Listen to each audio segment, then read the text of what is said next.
Throughout this personal growth journey, I found that the more advice that I consume online, the more YouTube videos I watched, and the more experts that I listened to, the more scattered and confused I felt. I was literally changing my mind every single day. One guru would say something one day, the next guru would say something the next day, and I was just all over the shop. And this isn't me blaming that. I chose to take different advice on and try and implement it all at once. This was my own fault. It's simply impossible to follow advice that is contradictory to something else that you've heard online. And it was that feeling that nothing felt right, even though I was trying to do all the right things. And that was my first indicator of, there's something off here. What is it? And I realized that when I was deep in online advice mode, my nervous system was cooked. I was burning out often, and I wasn't able to move out of that burnout. I wasn't able to recover from that burnout. I would just get stuck in this loop of showing up online and being this presence and then disappearing because I was burnt out and because I was trying to do all the things and trying to stack everything within a week. And I didn't have enough of a week to put all that stuff in. So obviously burnout is going to happen. When I was trying to follow all this online advice, I was second guessing myself constantly. I was overthinking every single decision. And I was wondering whether I was doing the right thing, even though I was being told I was doing the right thing. Just my intuition felt off. And that is something you need to listen to at all times, is your intuition. When you follow online advice and you don't actually listen to anything that your own system or your own intuition is telling you, you're not following anything internal anymore. You're just listening to the external noise and you're following that. You're following what worked for someone else, but not necessarily for you. And then there's something that I really, really, really, really need you to hear, is that a huge percentage of people online have no fucking idea what they're talking about. A lot of them are regurgitating advice that they haven't implemented, warping someone else's wisdom to sound important, or projecting the advice they need onto others. There's something Duncan Trussell said that landed with me hard, is that 80% of the advice that you give, you actually need for yourself. A lot of the time when we give advice, we're just mirroring the advice that we need for ourselves. So next time that you give someone advice, check in with yourself and say, do I need that too? Because more often than not, you do. And that's why I love doing this so much, because I know that I'm benefiting from helping other people, because every time that a conversation or I share a piece of advice or I share a piece of wisdom with someone, I check in and I go, oh, that was for me too. And once you start tuning into that, you'll notice that feeling more often and you'll be able to tune into that. It's your intuition. The thing that really irks me is that there's so many people online regurgitating this advice and preaching this stuff that they haven't even implemented on themselves. And if they were doing it for their own entertainment, it probably wouldn't matter to me as much. But the fact that they're preying on vulnerable people's money, and sometimes a lot of it, to gain a profit. A little insight into the life coaching world these days, I was in it for a few years, is that they'll simultaneously tell you you're enough, but then manipulate you into buying courses to make you feel not enough. Like, this is the thing that'll fix you. Oh, but you're enough. It doesn't make sense. Make it make sense. One of the biggest ways online advice messed me up was at the very start of my personal growth journey. And I hear a lot of people diving into this, but it was around who to trust. And I went deep into the rabbit hole of spotting narcissists, analyzing people's bad traits, trying to protect myself from being let down. And it created this mindset where I was just always waiting for the other person to let me down. And in previous episodes, I was creating a self-fulfilling prophecy, and they were always going to let me down because I was looking for it. But then here's the question that changed everything for me. It's a question that came to me when I was meditating one day. I think I was on the beach meditating, and this question came to me and it said, what if you had no enemies? What if you could live a life without enemies? And because I grew up with TV and movies, a lot of the plot is you have a good guy and you have a bad guy, right? So it's like you're almost conditioned from TV and movies to think that way. But this is your real life, and you get to choose how you want to live it, and you get to choose your beliefs, and you get to choose to not have any enemies in your life, real or perceived. What if no one was secretly against you? How fucking good would that feel? Notice what happens when you even consider that. Your shoulders probably dropped. Your jaw unclenches. Your breathing slows down. That's your body telling you something. So those imagined perceptions of others, they're not protecting you. They're exhausting you. Another huge lie from the online advice was the lone wolf mentality. And there's something that I like to say is death to the lone wolf mentality.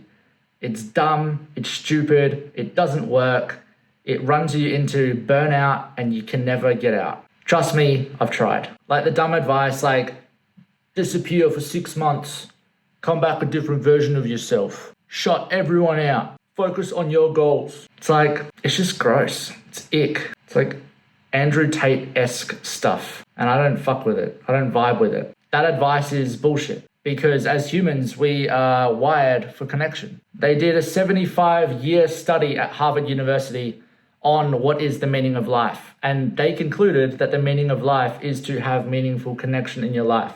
So yes, death to the lone wolf mentality. Because that advice is so dumb and stupid, especially for young men. Trying to build your life in isolation is emotionally brutal. It leads to loneliness, self-doubt, feeling unseen, constantly wondering if you're doing it right. You need people to reflect back to you whether you're on the right path, whether you're on the right track. You need community, people to bounce ideas off of, people to reflect blind spots to you, people to challenge your thinking, people to support you when you're down, and also people to celebrate you when you win. So I say death to the lone wolf mentality because yes, if you want to go fast, you go alone, but that's going to lead you to burnout. And if you want to go far, you go together. So the turning point for me was pretty simple. When I realized that online advice and information hoarding and gathering all this conflicting advice and information wasn't working anymore, I said, okay, well, maybe I don't need to get my advice from online because it's just like constant at you all the time.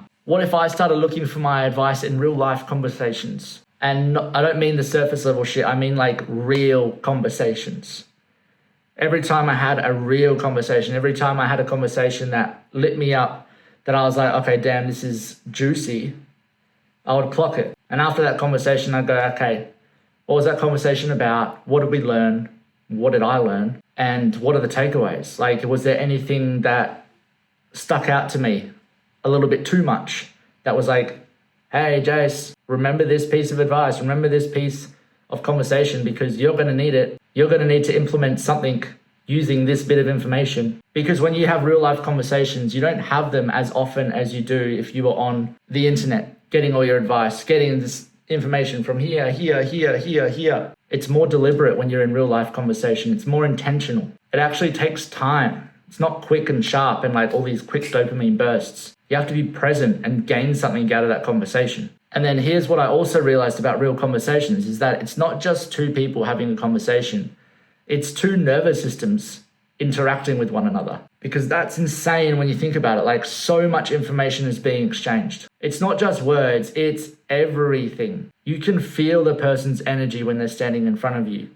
Their mannerisms, their body language, how they're saying, their tone. There's so much information coming at you with one real conversation. It's like their tone, their energy, their timing, their presence, their emotion. Your subconscious, your unconscious is clocking all of that as you're being present with this one person. Online advice doesn't give you that. It just confuses the fuck out of you. And it's pretty ironic that I'm giving you this advice through YouTube. But a healthy, deep conversation leaves both people energized. Content consumption drains you. Conversation fuels you. That's the difference. Now, there was one conversation with a mentor that really shifted my perspective. And she said, if something feels like a brick wall, no matter what you try, it might be time to pivot. But then she also said, make sure you understand the difference between a brick wall and feeling uncomfortable. If it feels uncomfortable, then absolutely go for it. Absolutely move through it. But you need to determine whether it feels like a brick wall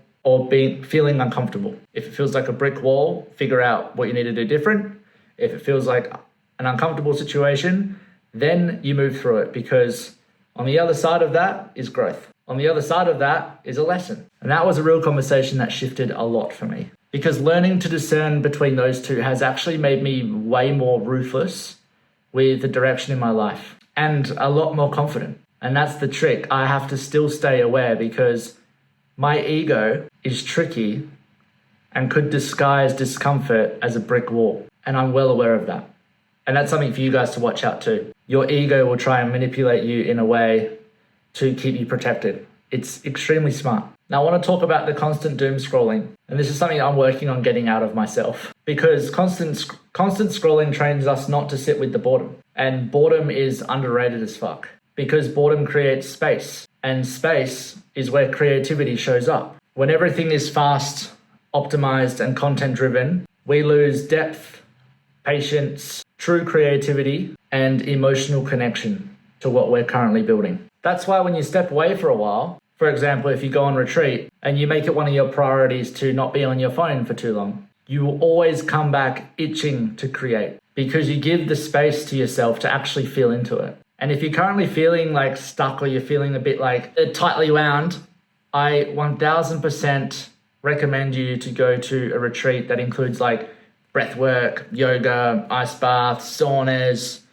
all of the good stuff, a wellness retreat. I can guarantee you'll come back feeling fresh as a daisy and ready to get stuck back into it. So by prioritizing connection and real life conversations, you can start to build a full life, one with laughter, one with joy, one with trust, and one with mutual support. So if you're someone who's stuck in online advice mode, here's what I'd say. Stop consuming and start taking action. Any action, literally any action. It doesn't matter if it's right, doesn't matter if it's wrong. Take action, you'll learn along the way. The information hoarding is only leading you to burnout because you're learning all these new things and you're sitting there going, well, I'm not implementing anything. Unconsciously, you feel like a piece of shit because you're not doing anything about it. But as soon as you start taking action, I swear to God, that feeling doesn't feel so threatening anymore. Trust me, I'm talking from experience. Another piece of advice that I've been given is if you were watching your own life, like a TV show,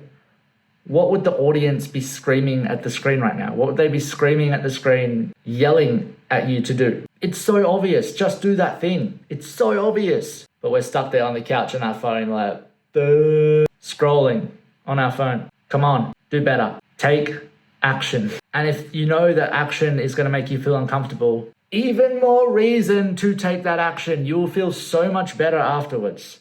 Please, that one thing that you're thinking about right now, go and do that and then come back to me and let me know how you feel after. Guarantee it's going to be a weight off your shoulders. So the core message of this video is pretty simple. Is to become more aware of your real life conversations and synchronicities because that is where the juice is. Trust what feels off. Trust what feels safe. Do not put anyone on a pedestal.